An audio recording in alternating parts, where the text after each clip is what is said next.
सोचिए, एक 14 साल की लड़की स्कूल जाती है, स्पोर्ट्स में एक्टिव है, बच्चों को हैंडल करना उसे पसंद है एंड टीचिंग का सपना देखती है। लेकिन कुछ साल बाद उसकी बॉडी बाथटब में मिली, नेकेड, बेजान, और उसका चेहरा इतना बैडली म्यूटिलेटेड था कि उसके माँ बाप भी उसे पहचान नहीं पाए। उसकी आंखें उसके सॉकेट से बाहर निकाल दी गई थी और उसके शरीर पे 150 से भी ज्यादा टॉर्चर के निशान थे। तो ये कहानी है केली एना बेट्स की।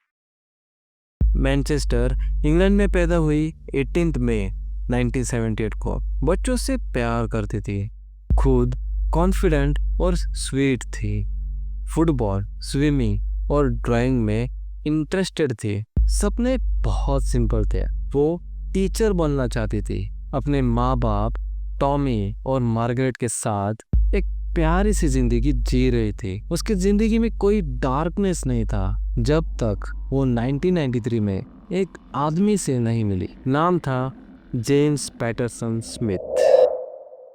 उस वक्त केली बेबी सिटिंग कर रही थी, सिर्फ 14 साल की थी और उसने पहली बार उस आदमी को देखा। जेम्स ने कहा, इट्स डार्क आउटसाइड, मैं तुम्हें घर छोड़ देता हूँ। सिंपल सी लाइन, बस एक कोर्टेसी। लेकिन इसी लाइन से केली की जिंदगी सबसे बड़ा, कभी ना खत्म होने वाली दर्द शुरू हो गया।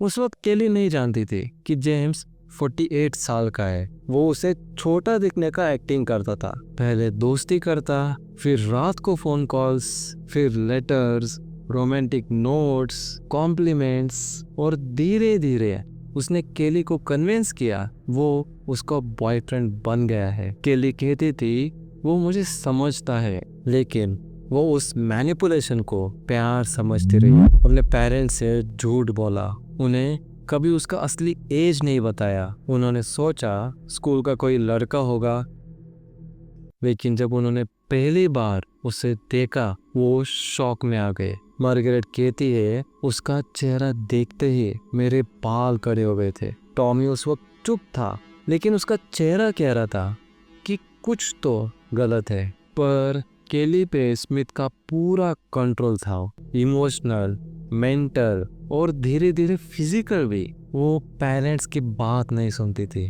कहती थी आप लोग नहीं समझते, सिर्फ वो ही मेरा सच्चा फ्रेंड है।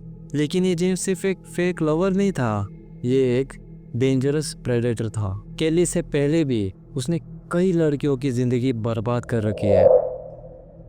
जेम्स पैटरसन स्मिथ एक नॉन मैनिपुलेटर, एक सैडिस्टिक आदमी था। 1980s के आसपास उसकी शादी हुई थी, 10 साल चली, लेकिन उसकी वाइफ रोज मार खाती रही, कभी बेल्ट से, कभी एस्ट्रे से। एक बार तो उसने सिर्फ इसलिए उसके सर पे वार किया था क्योंकि उसने ब्रेकफास्ट लेट लेकर आई थी। उसके बाद उसका रिश्ता हुआ टीना से, जो सिर्फ 20 साल की थी। टीना प्रेग्नेंट थी जब जेम्स पैटरसन उसके साथ रोज मारपीट करता रहा। एक बार तो उसने उसे बाथरूम में ले गया और उसका गला पकड़ के बाथटब में डुबाना स्टार्ट किया, लेकिन टीना किसी तरह से बच के बाहर निकली और 1982 पे उसने फाइनली जेम्स से छुटकारा पाया। लेकिन जेम्स का गुस्सा, उसका ऑब्सेशन, उसका कंट्रोल का जुनून और भी इंटेंस हो गया और अगला निशाना बनी वेंडी मदरहेड। सिर्फ 15 साल की लड़की। जेम्स ने उसे भी इमोशनली मैनिपुलेट किया था, कभी प्यार का नाटक, कभी गिल्टी, कभी सिंपैथी। एंड वेंडी कहती है एक दिन उसने उसका सर सिंक में डुबाने की कोशिश की थी और मुझे बाहर आने नहीं दिया था। मैं बस मरने की इंतजार कर रही थी। फिर वो ये भी कहती है मैं उसे डरती थी, बोल नहीं सकती थी, हिम्मत नहीं थी। एंड जेम्स हर लड़की के साथ नए तरीके से कंट्रोल एस्टेब्लिश करता, उनके ऊपर पावर दिखाता और धीरे धीरे उनकी आइडेंटिटी खत्म कर देता। और फिर आई केली, मासूम, सॉफ्ट स्पोकन, फ्रेंडली, और उसके आंखों में सपने थे। जेम्स ने उसे देखा और डिसाइड कर लिया इस लड़की को मैं तोड़ के रहूंगा। केली 16 साल की हुई एंड स्मिथ के साथ मूव इन कर गई। मार्गरेट ने उसे रोका, समझाया, रोई तक, लेकिन केली बस इतना ही कहती, मैं खुश हूँ उसके साथ। एंड उसके बाद केली ऑलमोस्ट इनविजिबल हो गई।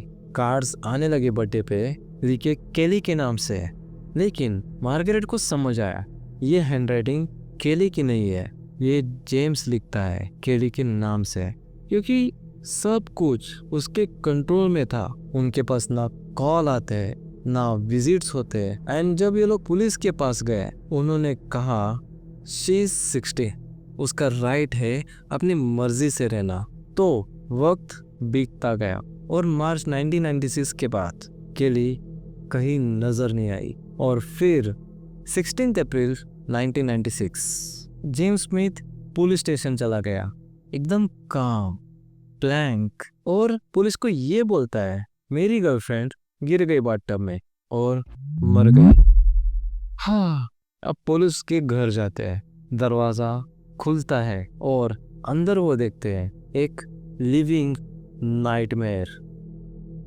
अब वॉल्स पे खून, किचन यूटेंसिल्स पे सूखे हुए ब्लड स्टेन, फर्नीचर के नीचे डार्क स्पॉट्स, हर एक जगह पे एक साइन ऑफ वायलेंस था। और बाथरूम के अंदर बाथटब के पास पड़ी थी केली की नेकेड लाश, बेजान, ठंडी, और सबसे हॉरिफाइंग उसके आंखें नहीं थे।